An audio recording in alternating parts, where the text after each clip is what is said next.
নমস্কার, আমি Abhik. Heavy metal ফুটবলের আরও একটি ভিডিওতে আপনাদের সকলকে স্বাগত। আশা করি সকলেই খুব ভালো আছেন এবং সুস্থ আছেন। তো দলবদলের বাজারে বড়সড় পট পরিবর্তনের আভাস লাল হলুদ শিবিরে। মিগুয়েল এবং রাশিদের পর দলের তৃতীয় বিদেশি হিসেবে কনার শিল্ডসকে নিয়ে আজ সকাল থেকে বিস্তর জল্পনা ছড়িয়েছে। এমনকি বেশ কয়েকটি মাধ্যমে এই ডিলটি ডান বলেও জানানো হয় সকাল সকালই। এ প্রসঙ্গে বিস্তারিত আলোচনায় তো আসবই। অন্যদিকে ভারতীয় ফুটবলার সাইনিং নিয়েও বর্তমানে রক্ষণভাগের একাধিক খেলোয়াড়ের সাথেই প্রাথমিক কথাবার্তা এগিয়েছে বলেই খবর, এবং সেই সূত্রে দলবদলের আগামী কয়েকদিনে উত্তেজনার পারদ যে ক্রমাগতই ছুটতে পারে এমনই আভাস বেশ কয়েকটি সূত্রেই। সব মিলিয়ে অস্কার ব্রিগেডের বিদেশি নির্বাচন তথা কনার শিল্ডসের চুক্তির সত্যতা নিয়ে আলোচনায় তো আসবই।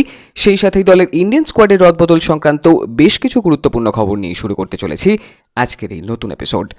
তবে ডিটেল নিউজে যাওয়ার আগে যদি চ্যানেলে প্রথমবারের জন্য এসে থাকো, অবশ্যই রেগুলার আপডেটস পাওয়ার জন্য চ্যানেলটাকে সাবস্ক্রাইব করে বেল বাটনটা অন করে দিও।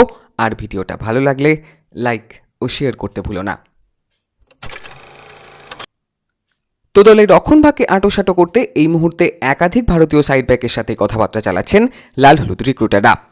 এক্ষেত্রে অভিষেক সিংয়ে ইস্টবেঙ্গলের প্রাইম টার্গেট প্রথম থেকেই থাকলেও বিষয়টি এখনও পর্যন্ত পাঞ্জাবের সাথে ট্রান্সফার ফি সংক্রান্ত নেগোসিয়েশনের ওপরই নির্ভর করছে, এবং এক্ষেত্রে ইস্টবেঙ্গল ও মোহনবাগান সুপার জায়ান্টস এই উভয় দলই যে অভিষেকের দিকে নজর রাখছে সে কথা আগেই আপনাদেরকে জানিয়েছি।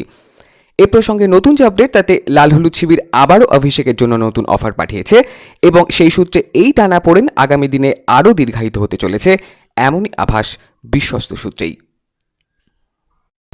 সেই সাথে এফসি গোয়ার ফুলব্যাক জয় গুপ্তাও ম্যানেজমেন্টের নজরে রয়েছেন, এবং তাকে দলে পাওয়ার জন্য প্রাথমিক কথাবার্তাও এফসি গোয়ার সাথে শুরু হয়েছে লাল হলুদ শিবিরের। উল্লেখ্য, 2028 সাল পর্যন্তই তরুণ এই সাইড ব্যাক গোয়ার সাথে চুক্তিবদ্ধ রয়েছেন, এবং সেই সূত্রে তাকে দলে পাওয়ার জন্য মোটা অঙ্কের ট্রান্সফার ফি যে গোয়া দাবি করতে চলেছে এমন সম্ভাবনাই প্রবল। সেই সাথে আই লিগ ও আইএসএল এর আরও বেশ কয়েকজন সাইড ব্যাক ও রিক্রুটারদের র্যাডারে রয়েছেন, এবং সেক্ষেত্রে রক্ষণভাগকে আরও মজবুত করতে আগামী দিনে কী সিদ্ধান্ত নেয় ইমামি ইস্টবেঙ্গল ম্যানেজমেন্ট, আপাতত সেদিকেই কড়া নজর রাখবেন সকল লাল হলুদ জনতাই। অন্যদিকে দলের পরবর্তী বিদেশি হিসাবে কনার শিল্ডসকেই ম্যানেজমেন্ট চূড়ান্ত করে ফেলেছে বলে আজ সকাল থেকেই খবর প্রকাশ্যে এলেও এ নিয়ে কোনো কনফার্ম আপডেট এখনও পর্যন্ত আমাদের কাছে নেই। উল্লেখ্য, দলবদলের একেবারে প্রাথমিক পর্যায়ে কর্নারের সাথে কথাবার্তার খবর থাকলেও বিগত শেষ কদিনে এ নিয়ে তেমন কোনো আপডেটই সামনে আসেনি, এবং বিশেষ করে মিগুয়েল ও রাশিদের পর মিডফিল্ডে নতুন করে কর্নারের অন্তর্ভুক্তি কতটা যুক্তিসঙ্গত সে নিয়েও যে যথেষ্টই তর্ক বিতর্কের জায়গা রয়েছে সে কথাও না বললেই নয়। সেক্ষেত্রে কর্নার শিল্ডসকে নিয়ে আগামী দিনে আদৌ কোনো মুভমেন্ট হয় কিনা আপাতত সেদিকেই অধীর আগ্রহে তাকিয়ে আপামর লাল হলুদ জনতাই। অন্যদিকে দলের অ্যাটাকিং থার্ডকে আরও শক্তিশালী করতে একাধিক সেন্টার ফরওয়ার্ডের প্রোফাইলি ম্যানেজমেন্টের নজরে রয়েছে, এবং এক্ষেত্রে স্প্যানিশ ফুটবলার অ্যাঞ্জেল রোবার্টোর দিকেও রিক্রুটাররা নজর রাখছেন এমনই খবর একাধিক সূত্রেই।